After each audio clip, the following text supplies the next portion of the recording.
दोस्तों, आज की कहानी की ओर बढ़ने से पहले अगर आपने हमारा चैनल सब्सक्राइब नहीं किया है तो कर ले और साथ ही वीडियो को लाइक जरूर कर दें।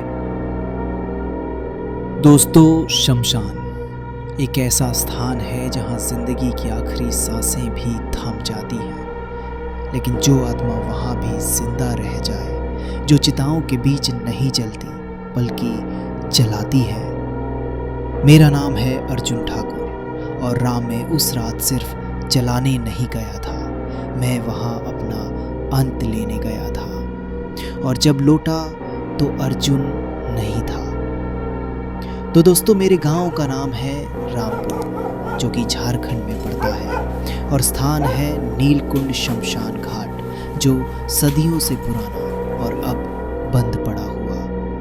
यहाँ के गांव वाले कहते हैं नीलकुंड में सिर्फ वो जलते हैं जिन्हें कोई और जगह नसीब नहीं होती, और जो वहाँ जलाए जाते हैं उनकी आत्मा वहीं अटकी रह जाती है। पर मुझे इन बातों पर कभी यकीन नहीं था, जब तक मेरी जिंदगी ने मुझे वहाँ पहुँचा नहीं दिया। फिर एक दिन ऐसा आया जिसके बारे में मैंने सपने में भी नहीं सोचा था, क्योंकि मेरी बीवी रमा की अचानक मौत ने मुझे अंदर से तोड़ कर रख दिया। अब गांव के पंडितों ने मुझे कहा कि अर्जुन, रमा की आत्मा बहुत अशांत है, उसे शमशान की अग्नि नहीं मिली, इसलिए वो भटक रही है। ये सुनकर अब मैंने हिम्मत की और फैसला लिया, मैं खुद उसे नीलकुंड में जलाऊंगा। अब मैं अकेला शव लेकर निकला और रात के 11 बजे, क्योंकि उसी वक्त वहाँ चुप्पी होती है और डर। जैसे ही मैं शमशान पहुंचा और चिता जलाने की तैयारी की और आसपास देखा तो चारों ओर सिर्फ पेड़ व टूटे हुए पत्थर और अधजली लकड़ियां थीं।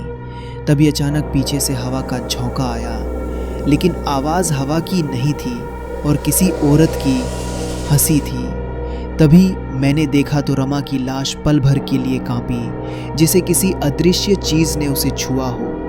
पर मैंने ध्यान नहीं दिया और आग लगा दी, लेकिन अग्नि नहीं जली।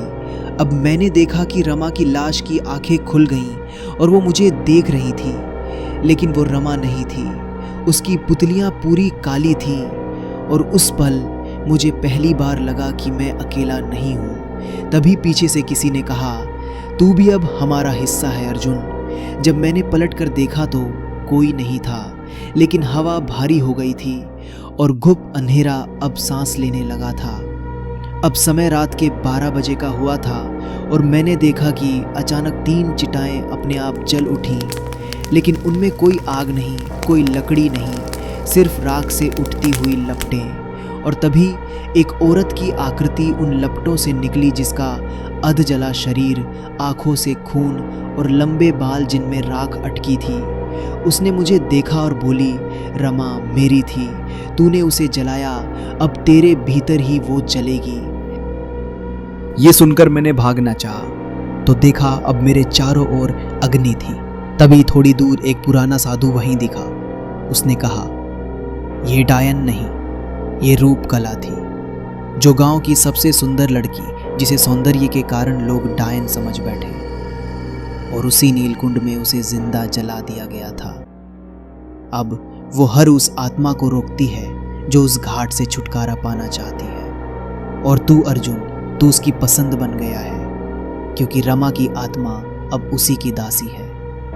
अब घड़ी रात के 12:33 समय पर रुकी थी, लेकिन उसके बाद समय उल्टा चलने लगा। 12:32, 12:31 और हर पल एक अजीब सा सन्नाटा, जैसे मैं पीछे जा रहा था अपनी ही मौत की ओर। अब मेरे चारों ओर औरतों की आवाजें गूंजने लगी, रूप कला, रूप कला, आग मांगती है, अर्जुन चाहिए। मैंने खुद को एक अधजली चिता पर पाया और उस पर बंधा हुआ, और मैंने चारों ओर डायन की परछाइयाँ नाच रही थीं, जिनमें से रमा भी उनके बीच थी। लेकिन अब उसके चेहरे पर कोई पहचान नहीं थी, वो सिर्फ एक छाया बन चुकी थी। और रूप कला अब पूरी रूप में मेरे सामने थी। उसने कहा, एक इंसान की आत्मा 100 आत्माओं को मुक्त करती है, तू अग्नि बनेगा अर्जुन। तू मेरा हवन होगा। तभी मैंने आंखें बंद की और कहा, अगर मुझे जलना ही है तो मेरी रमा को आज़ाद कर दे।